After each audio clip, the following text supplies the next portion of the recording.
Well, let's talk LinkedIn because I know a lot of our listeners are really fascinated in actually how to blow up on LinkedIn and not necessarily get the influencer side of things. They're trying to grow their business, status in there, which is your specialty of teaching people actually how to leverage a platform to actually grow their business. When I actually started posting and sharing a bit about who I am, dared to show my face, talked about being a mum, talked about loving to travel, talked about working hard as a single parent, people started to resonate with it. And I relaxed and I started embracing being fun and funny and awkward and a bit goofy and silly. And people resonated with it. And quite incredibly quickly after I sort of came out of the gate just being myself, my following started to grow really, really quickly. And I think that's why people follow you and why people have success on these types of medium, because they're actually being themselves and they're attracting the right people who are resonating with that personality and that outlook and that attitude.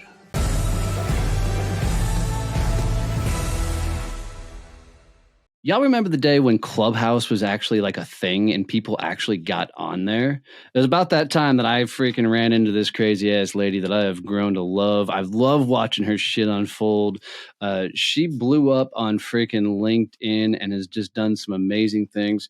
She is by far the number one person on LinkedIn I tell people to go follow and watch what she does, because she just shows up as her, and I fucking love everything she does and how she absolutely brings it. Been fascinated with watching her freaking grow and blow up. It's been really, really cool. Leah, do me a favor. I'm really curious because a lot of people, if you follow you put everything out there. I mean, you really don't hold much back.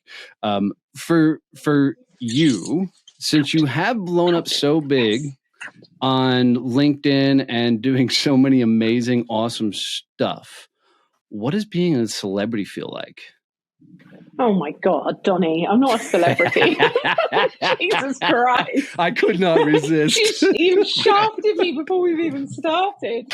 I told you I was coming at you. But in all seriousness, though, you blew the fuck up on LinkedIn. I followed your journey onto Instagram and Twitter and the things you're doing there. And a lot of people followed you over there and have done it around. And, I would argue you're one of the top influencers on LinkedIn as a whole. How'd you get there? And what's it like having that much attention on you? Well, how I got there was, in all honesty, quite accidental. I started using LinkedIn quite reluctantly because I had no other choice. I needed more clients for my previous business, and I had a roof to put over my son's head, and I wanted to grow my business a little bit. So I started looking at potential other avenues for marketing that wouldn't cost me very much. And so I ended up on LinkedIn, and I hated it at first. I didn't think I would belong there at all, because I was seeing this very sort of corporate newsfeed that didn't inspire me or excite me. And I did the standard thing. I started posting things to try to sound like everybody else, and it did nothing. It didn't do any good whatsoever. I was scared to be myself because I thought, I don't know if this is a video podcast or not, but for anyone who doesn't know me and can't see me, I'm tattooed from my chin to my fingertips to my toes. It's video. They'll get to see you. Yeah. So I don't look like the kind of person that you would traditionally see on LinkedIn, or certainly not the people that I was seeing on LinkedIn. And I'd always had it drummed into my head: you'll never be successful. You'll never work in these environments if you look that way. So I just assumed that I wouldn't, and took their word for it and hid myself. And then when I actually started posting and sharing a bit about who I am, dared to show my face, talked about being a mum, talked about loving to travel, talked about working hard as a single parent, people started to resonate with it. And I relaxed and I started embracing being fun and funny and awkward and a bit goofy and silly. And people resonated with it. And quite incredibly quickly after I sort of came out of the gate just being myself, my following started to grow really, really quickly. And then when I started teaching people how to get leads on LinkedIn, because in that space of time, I think my following grew to about 30,000 people from 400 in about 4 or 5 months. And at that quick. point, that's when COVID kind of took hold of the world. And I had no idea what I was going to do, because a lot of my clients had been very affected by COVID and weren't generating work for me. And I'd had about 100 business deals come through LinkedIn to me, without really having to put much thought into my marketing strategy. And so people kept asking me, how are you doing it? And so I needed to pay the bills. So I started showing people how I was doing it and teaching them. And it went from there, and the business has grown and grown, and my following has continued to grow. And now I have an amazing community of people who seem to adore me, and I adore them because of what they've allowed me to achieve in my life. And yeah, it's an honor to have been put in a position where I've got a large following. I am grateful for it every single day, but it was not the intention when I started. If you told me that 3 years ago, I would have died of crippling anxiety to be considered. Like, I'm not a spotlight kind of person naturally. I don't enjoy being at the center of attention. So it's been a real steep learning curve. I want to argue a little bit that you're not a spotlight person, because there's something you've done. Now, you haven't done it in a while, so I don't know if any people told you to stop, like LinkedIn or somebody said stop doing it. But you would literally, when somebody, and we talked about it on a Clubhouse one time, send you a dick pic or send you some sort of vulgarity thing, your ass would sit there and either broadcast that out. And I saw you once, correct me if I'm wrong, tag the CEO of that guy's company and say, is this how you want your fucking employees to act? That's real, right? Yeah, but that wasn't for my attention. That was more I get that, but yeah, but for my personality, for my personal angle, when I first did that, because I was fuming about it, when it first happened, I got a load of women that would message me going, thank you for standing up for us. Thank you for doing that, because that's made me feel more confident. So when I do that, firstly, it wards off other men from doing that, because they go, shit, I better not do that because she'll dox me publicly. Right. Secondly, it inspires other women to stand up against being mistreated. And thirdly, it makes more men aware of the problem, and it really is a problem. And they start taking care of the women and being a bit more conscious about what they're sending people, because they're more aware of how that might be received.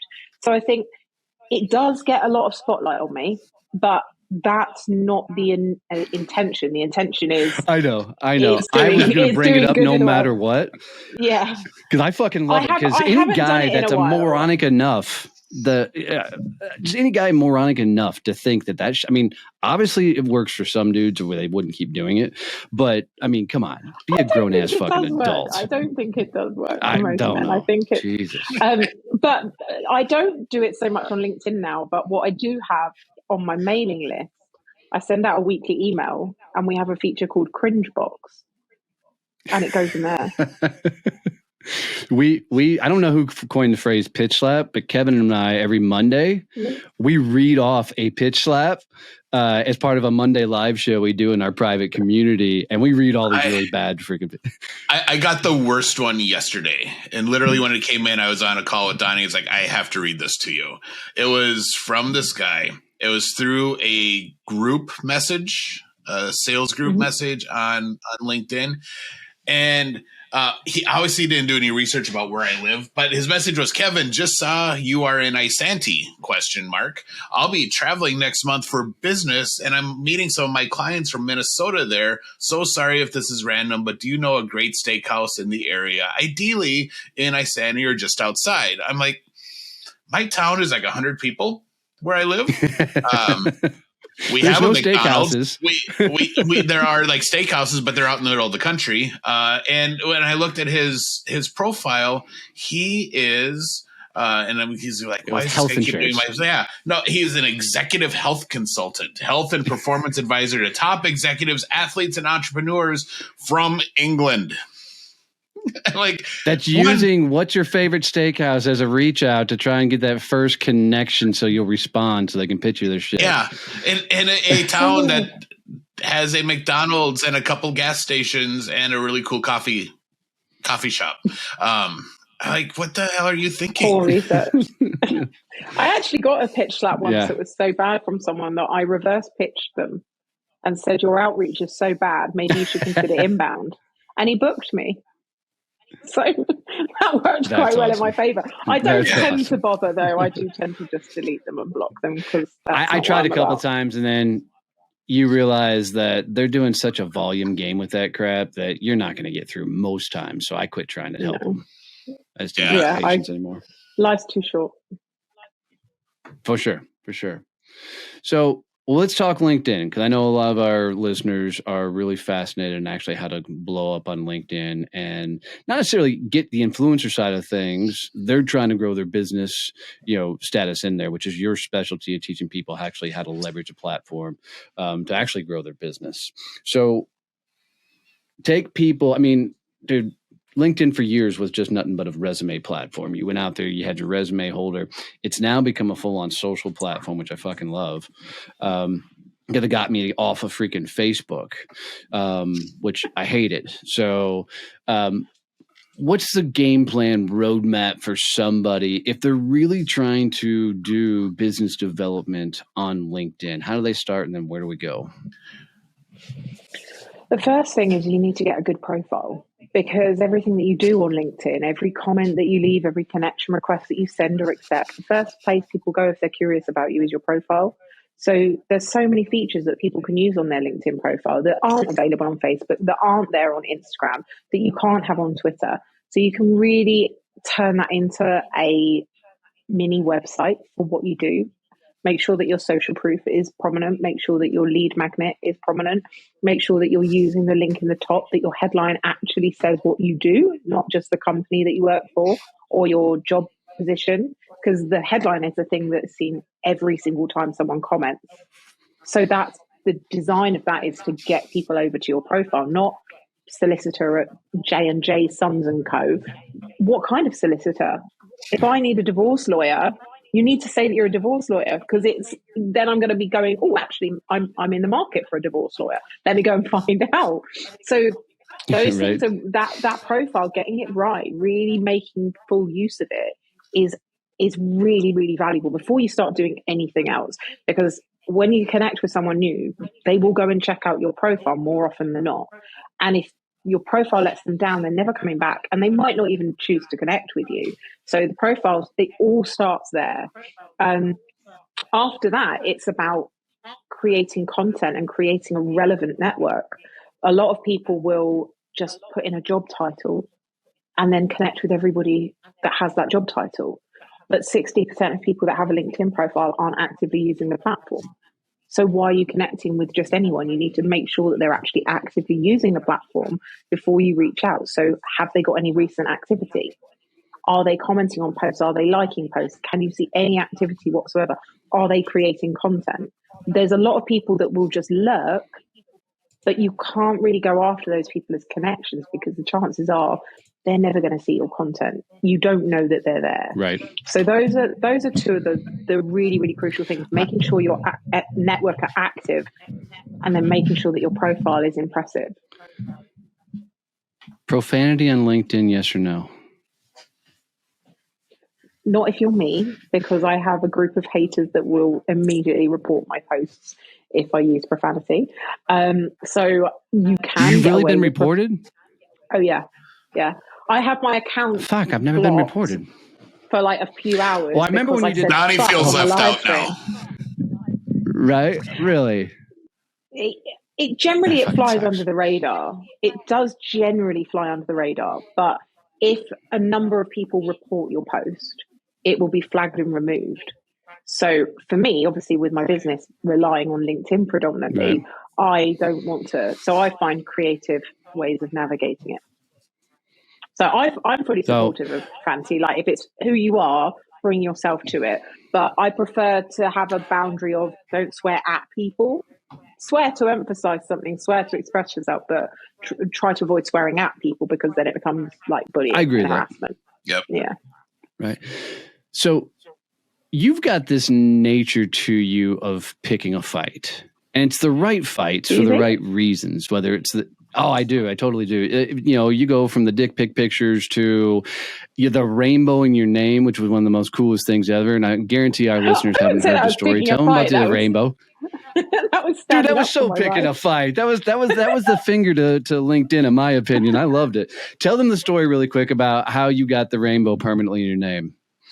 A few years ago, I started using the rainbow emoji in the middle of my name or at the end of my name in support of Pride Month. And then it started becoming synonymous. People kept saying, oh, I always noticed you because of the rainbow. So it stuck and I kept it. And it became quite synonymous with my brand. And I started including it in my branding. And then one day, LinkedIn locked me out of my account and said, you can't have an emoji in your name because it's not your legal name. And I had a moment of madness and went, fuck you, I'm going to do it anyway. Went onto the UK government website and legally changed my name to Leah Rainbow Turner. And then sent them the certificate and said, can I have it back now? And posted it and it went viral. And they relented and said, yeah, you can have it back. But it did go viral and it was picked up by some media. Yeah, it was quite funny. So, yeah. It was awesome. Yeah. So that my mum thought it was a bit over the top. But got to live your brand, right? So, right. So is that now on your driver's license? Is it on? No, it's not. So I never eventually. I don't think I've ever told anyone this. I never actually signed the paperwork in the end. So I've still got the paperwork, but I was planning to buy a house. And I was like, oh my God, this is going to be a nightmare if I change all of my documents into a new name, trying to go with the paperwork for the house. So I do still plan to do it. I can still just sign the paperwork and it'll be valid. But I never actually did in the end, just because I was buying a house and it would have complicated things no end. That's awesome. Where does that pick a fight nature come from? This rebellious freaking, lifestyle. I mean, you're a gorgeous gal, freaking tattooed to the fucking nines. Carry yourself confidently as fuck. At least the projection of confidently as fuck. We all have our own demons we battle, right? Where does all that come from? And I know Kevin's got a cool question for you as well. I think I'm just a bit of a princess who likes to get my own way. I don't know. I think my dad was always a bit rebellious. I think that there's some of that is nature over nurture. I have ADHD, so I've always been a bit like I like to do things my way, here. And that's like I've got an idea of how things should be in my head, and I don't like to deviate from that too much. I think I've got quite a strong sense of justice. And if I feel something is unfair, I will fight for it. And it's not because I like conflict, because actually I don't at all. But I'm not afraid to stand up for myself and the people around me when I think something's unfair. The tattoos were never really a rebellion thing. That was more a stay away from me and don't talk to me thing, because I didn't want people to approach me. But that was my teenage years of like wanting to be socially isolated and didn't like being looked at. And now tattoos have been very fetishized, and now it's the opposite effect. Right. That people see them and go, "Oh my God," and they want to talk about it. I'm like, "Oh God, this is kind of backfired on me." I just don't like to. I don't like to do what people expect of me. People have always had an idea. You look a certain way, then you must be a certain way, and I like to not be that way. I like to challenge people's stereotypes. So you on your I almost said on your Facebook, on your LinkedIn, you share a lot outside of just business type content. One of the posts that I saw that I starred so I could come back to it was you and your son, who was homesick from school for a while. And you talk about work-life balance. And that's something that Donnie and I talk about with our members and our clients a lot. And the fact that there's not actually such a thing. So, you have multiple companies, a family, you have all kinds of stuff going. How do you manage all of it so that you can, you take care of the right stuff at the right times? I don't think I've quite nailed it. I'm probably quite far away from nailing it. My son's 7.5, so he's at school. So I do a lot of what I need to do while he's at school. I also have an amazing lady who helps me. She cleans my house for me, and she usually once a week, she'll like pick my son up from school. If I'm working away, she will come and stay and look after him. So she's a huge help. I don't have like a lot of family support locally, or sort of friends that can offer babysitting and things like that. So that's, but I don't really have a work life balance. I book a holiday so that we can go away and have real quality time. And my weekends I used to work more at weekends, but now I don't. My weekends are very much about my son, football training and football matches and dog walking and playing with his friends. So, and catching up on all the other things I haven't had time for that week that aren't work related. And I think that's kind of the thing, though, with entrepreneurs in general and business owners is there's no such thing as balance, because we're always going to be thinking about our business because it is our baby. It's our thing. But the key is really how you integrate the different pieces of your world together. And so that when you're at a business thing, you're business focused. When you are taking your son to the zoo, you're focused on the animals in the zoo and your son. When you're doing, other things, you're focused there. But understanding that it's okay that if a business thought pops in my head, for me to do something with it and to, throw it in my notes on my phone or make a voice note about it or do something and then come back to what you're doing, because we're never going to be able to stop thinking about it. Yeah. And I do exactly that. When I'm with my son and we're doing an activity together, that's all we're doing. And I'm quite like, he quite often goes to clubs during the summer holidays, but we'll go and do like activities together. And in July, we're going to Thailand for a month together, and I will be doing very minimal work while I'm away so that we can have that really focused quality time together. But the time between like when he gets home from school, so today's a Wednesday, so for me, that's the day that my housekeeper comes and we'll pick him up from school and do his tea. So it was convenient for me to film at this time. But normally on other days, the 3:30 to 8 p.m. bracket is predominantly me with him and doing as little work as I can get away with. That's our quality time. And then if I need to do anything else, it'll be after he's gone to bed. So we can do story time and homework time and dinner time, watch some TV together, or play some Lego and talk about football, whatever it might be. Walk the dog most evenings. So I try to make sure that whatever I'm doing, I'm focused on the thing that I'm doing. It is tricky, but we all do our best, don't we? For sure. When you say football, are you talking soccer or rugby? Soccer. I assumed you meant soccer, but you can't even say that word properly. Soccer. All right. Am I reading this right? It says, for my next mad idea, I've just signed up to climb Kilimanjaro. Yeah. I decided that at about... I knew you were crazy, but holy shit. I saw someone post about doing it this morning at like 9 a.m.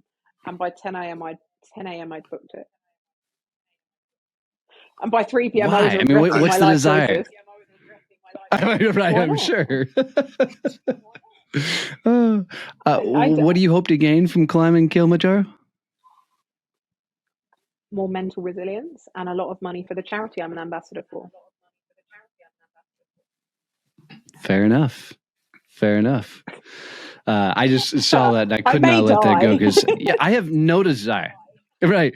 I have no desire to do any of that shit. I don't want to, I've jumped out of planes. I've climbed up mountains in the past, but not like freaking ice picking my way up to the top type crap. But I have no desire to do those long ass walks or anything. So I'm always fascinated with people. Older, Leah. Older.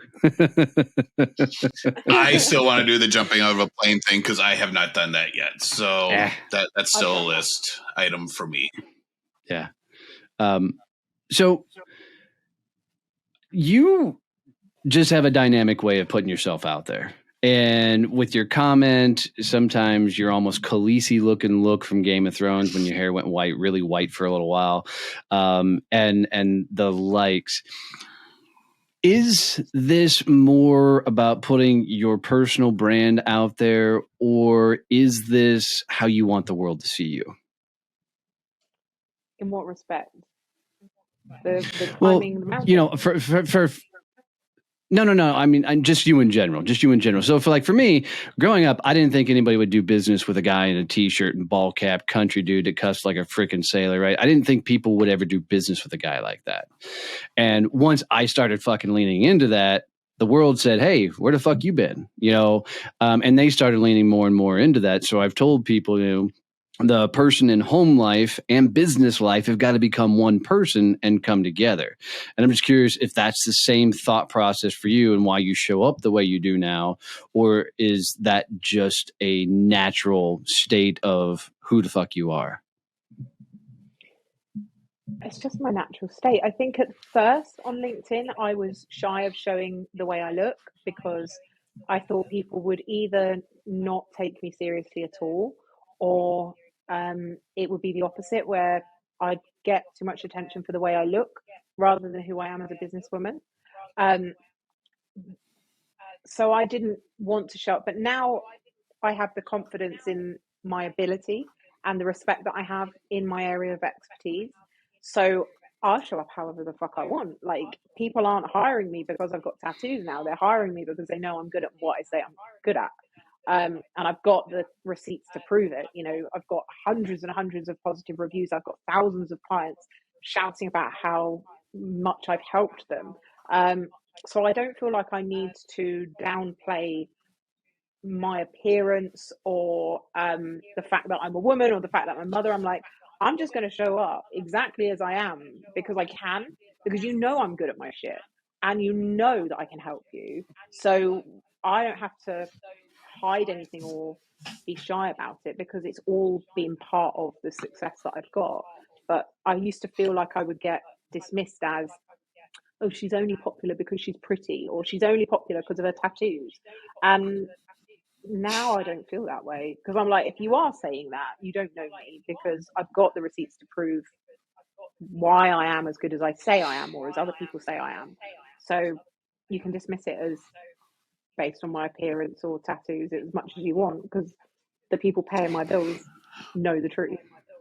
Well, I think how the content you post matches that attitude as well, because your posts are all very matter of fact, and it's not you sugarcoating anything. You're very much, this is how it is. You did a post on LinkedIn that started off, this is going to piss some people off, and it was very just in your face,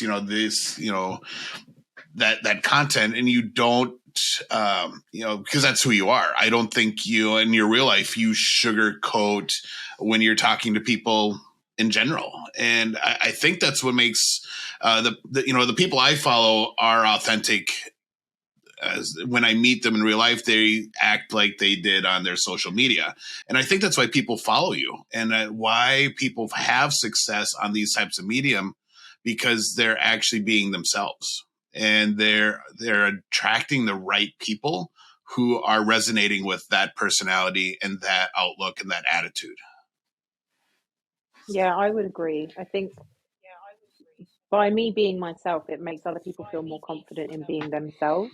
And by me being my imperfect truth, they feel less self-conscious about their own imperfections. They say, well, if she can screw up and still be successful, if she can be a solo parent and still manage to do this, if she can make a mistake and apologize for it, if, like, all of these things, if they see other people being able to be honest about it, it makes them feel more free to be honest about it. And then the things that scare us have no power. If we just say them, they haven't got any power over us. Fear and insecurity only has power over you if you keep it secret. When you confront them, they can't hurt you anymore.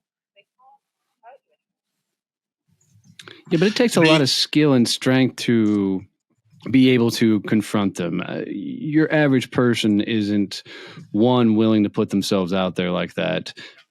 Two, they don't want to confront those fears because they're often scared of who they're going to meet in the mirror.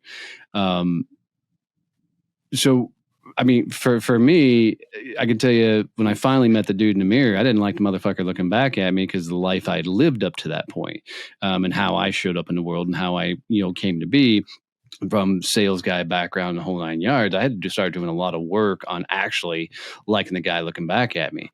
And it's still a freaking work in progress, so you share a lot on social media, your story, your background. You talk about being a single mom, and a lot of things you do.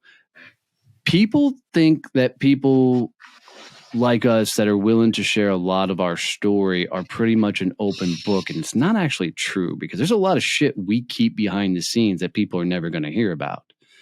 So where do you, I don't want to say draw the line, but where do you say this is what I'll share, this is what I'll open up about on social media and the likes, and what's off bounds? I never talk about my love life on LinkedIn. You'll never hear me talking about people that I'm dating. If I'm dating anyone, a partner, like that is never featured on LinkedIn. I don't talk about my family beyond my son at all. You may know that I have a sister, you may know that I have a mum, but I don't share photos. I don't talk about my nieces and nephew.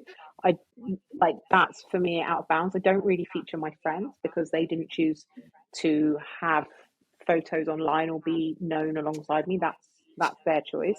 So friends that I've got that I know from LinkedIn that are okay with it, but not beyond that. There are parts of my past that I won't ever touch on because I don't feel like it would be beneficial to share it. There are things that I've talked about, like mental health and things like that, because I know that it will benefit the people that are consuming that content in some way. But if I don't feel like something that's mine does have any benefit or it's going to hurt me, then I won't share that. I don't talk about my specific locations ever. Not while I'm in those locations. That's smart. for safety reasons, obviously. I'm just personally, I ask myself, like, what could be the possible repercussions of this for me and the people around me? Am I okay with those? Am I potentially causing any problems for myself if I talk about these things? And it's just picking the bits that I think are the most relevant and congruent with the brand and who I am now. Because I'm not that vastly different from who I was, but the woman that I was in my 20s was very lost, and she did things that I would never do now. And I don't feel there's any value in me talking through everything in my past, but people know enough about me to know that they can trust me now, and that I'm a good person, and that my values and integrity are there. And yeah, I put it in a post the other day, talking about like what a personal brand is, and I said I'm here for exposure. I'm not here to be exposed, and I don't want to expose every part of my life. I love that phrase. I'm here for exposure, not to be exposed. That's awesome. Yep. Go ahead, Kevin. I was just going to say, I think all three of us are quite happy that there wasn't camera phones in our 20s. So yeah, no shit. Sorry, there were camera phones when I was in my 20s. I'm a few years younger than you. You just made Leah old as shit. Well, I think the exposure, but the exposing, your failures. I think that is one of the things that has been really successful for us and has allowed people to really lean into what we do, because most people on social media don't want to share anything. They want it to look like everything's going just super califragilisticexpialidocious awesome for them, but when it's not. And I think it is that ability to say, all right, so we did this thing and it did not work how we thought it would, and here's what we learned, and here's why it didn't work, and here's what we're going to do going forward, is especially for those that are working with business owners, it allows them to say, well, I did that. I had the same thing. Wow. Okay. So it's not just me that is having these things. So that little bit of exposure while you're still protecting yourself, but it lets people know that, oh, wow, Leah's a real person. Donnie's a real person. Kevin is just like us. And I think that's part of what attracts people in. You can tell who the gurus are because they are showing off with their rented Lamborghini, because they probably actually don't make enough to buy a Lamborghini. And they're saying how great everything is. And you too can close $1 million this week using my program. And it's all fake. And it's not real. It's not them. But if they come on and say, all right, so here's really how I screwed up. I tested this thing. Oh my God, it does not work. So here I'm going to tell you what not to do and what I'm doing different that is working. And people are going to lean into that. So, that I think there has to be a degree of exposure that you're comfortable with. But there's certain pieces that you definitely don't want to expose. So I think so much of it comes down to how you feel about shame. So I come from a background where I grew up with nothing, and I barely made it through my teens alive. And then I partied my way around the world, and I've screwed up plenty of times. I've done things that I've gone, whoops, that wasn't a great decision. But I've never felt shame. I've never felt shame about any of those things because it's all part of the journey. It's all part of the learning curve. And if you don't feel shame about failing, if you don't feel embarrassed about earning no money, if you don't feel shame about earning lots of money, if there's no shame, then there's no reason to hide. And I don't really feel shame. There's nothing in my life that I look back on and I go, wow, that was a really bad thing I did. I feel really ashamed of that. There's nothing in my past that I feel that way about at all. I've never done anything that makes me feel that way. So what have I got to hide? All of this for the moment is stuff that I never thought I'd have. I never in a million years thought I'd be earning what I'm earning or be visible on social media and be having the opportunities that I'm having. So I'm not ashamed of any of it or where I was before I started experiencing this. So I don't feel like there's things to hide because whether I win or lose, I'm not ashamed of either way. So I'm happy to share it. But do you have any regrets? Because I do. And it's only one major regret that I have is that I didn't start a business in my 20s. I wish I wouldn't have freaking blown 20 years in corporate America, making everybody else filthy fucking rich when I could have been doing that shit for myself that entire ride. I can look back on that time and go, because of that, it gave me the skill set to do all the shit I can do now, which fucking pisses me off even to think about because it's what I have learned in those 20 years. So you don't have any shame about it, but do you have any regrets of things you wish you would have done, that would have done and put your life in a different trajectory?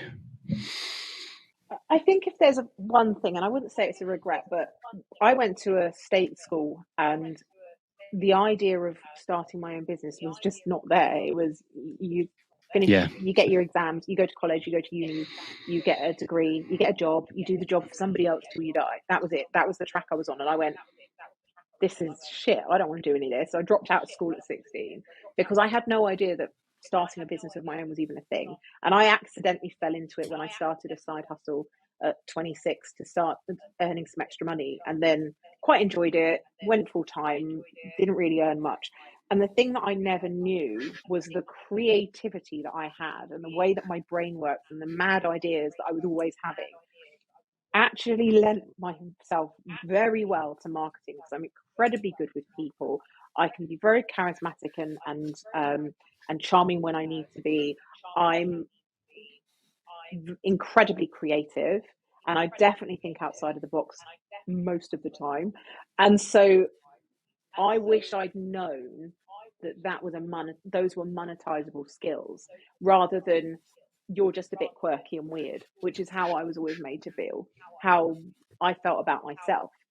I just don't fit in. This isn't normal. I didn't know that this was skills that could make me money. So if anything, I wish I'd known that the way my brain works and my quirkiness was something that could have made me a lot of money 10 years ago. But I don't regret it because I'm really happy with life the way it is. And I wouldn't have the cool story to tell. And I may not have my son and my life would have taken a different direction. So, I don't regret it, but I wish I had recognized those skills earlier as something valuable rather than something detrimental. I just continue to look at, my journey and how much it's grown over the last 5.5 years since I've launched my companies and continue to go on. And the personal growth from running your own business and running out of your own bullshit excuses to actually make this thing successful has been a wild drive. I mean, it's the greatest evolutionary piece that anybody can do to really level themselves the fuck up, is to try and build a business, because it's not fucking easy, right? It's a lot of damn work putting all this stuff together and showing up every day and doing all this. I'm really most excited for me, but for the next 10 years and where this is all going to lead to and where this all ends up. For you, what is that future looking like for you? I mean, is this going a hell of a lot bigger? Or are you going to take it to a place and go, okay, this is all I want to do? Or is this going to continue to be a global empire that takes over the world? So the LinkedIn training won't be going global and taking over the world. It's too reliant on me as the brand, and that can't grow. There's only so much of me to go around. So no, that will eventually come to an end. I've got to do something more with my life than just teach LinkedIn.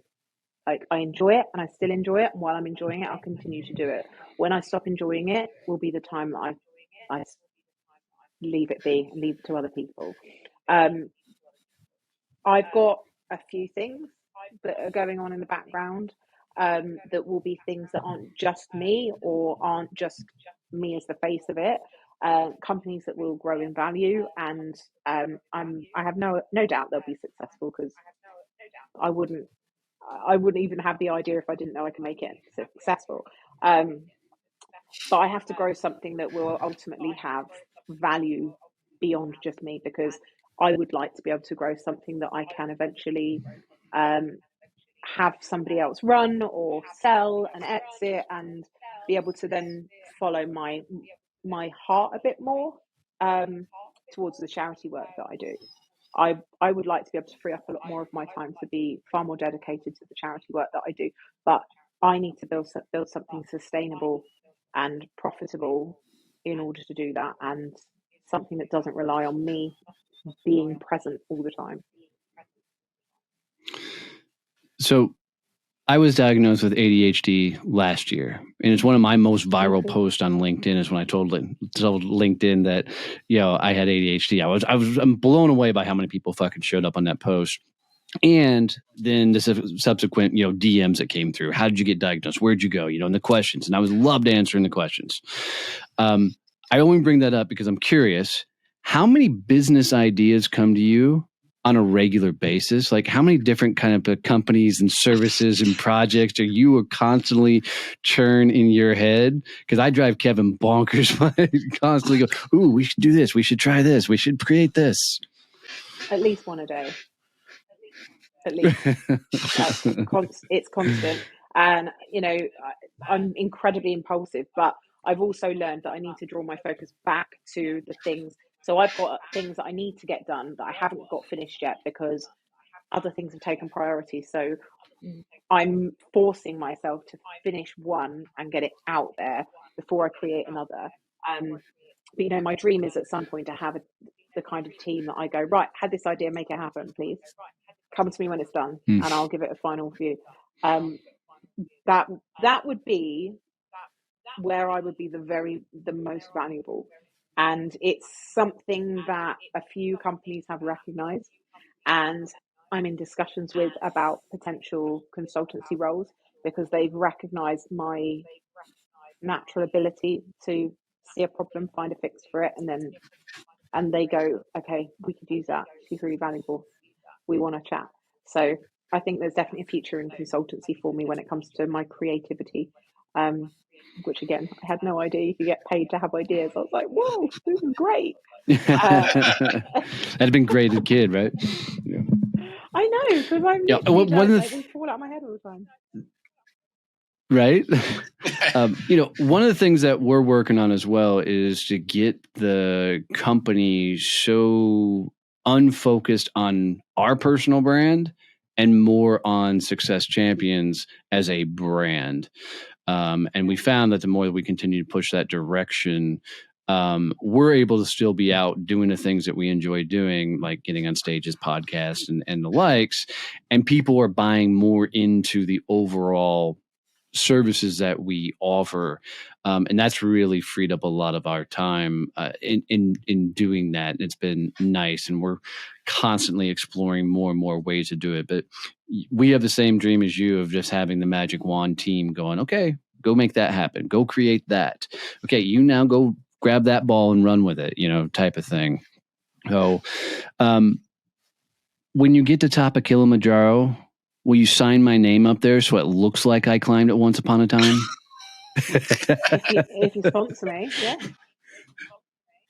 I'm doing it to raise money for charity. I'll get your brand. You can sponsor me, and I'll put your logo on a flag on top of the mountain. Oh, that'd be awesome. Seriously, give me the information. I'd do that in a heartbeat. I will. That'd be awesome. So, well, girl, this has been a blast. I've loved hanging out with you. You've always been a lot of fun. I so enjoyed the days back in Clubhouse when my profile picture used to say I make people cuss and all kinds of fun things. That was just a good time. So I'm seriously very, very proud of you. I love how far you've climbed, and I love how you continue to show up and impact so many lives. Thank you for being a voice for all the women out there that are getting harassed by men, unfortunately, and being able to put yourself out there like that. Keep showing up like that, because the world needs more people that are willing to do that kind of shit, because there's a lot of voices that won't do it for themselves. So keep being phenomenal. Keep being badass. I'm sure you will. Any last word of advice you want to give our listeners? Life, business, LinkedIn, doesn't matter. Any last words of thought? I think one of the key themes that runs through everything that I do is that life is a lot easier and a lot more enjoyable when you stop pretending to be anything other than who you really are. And when you do that, the people that deserve to be in your life will find their way to you, and the people that don't will make themselves known. And so being your true self in business and at home and with your friends and with every other part of your life, it's the best way to live, because it's the best way to be happy. Love that. Miss Leah Turner, you're amazing, babe. Appreciate you. Thanks for coming on, and you stay out of trouble. It's been a pleasure. I'll try.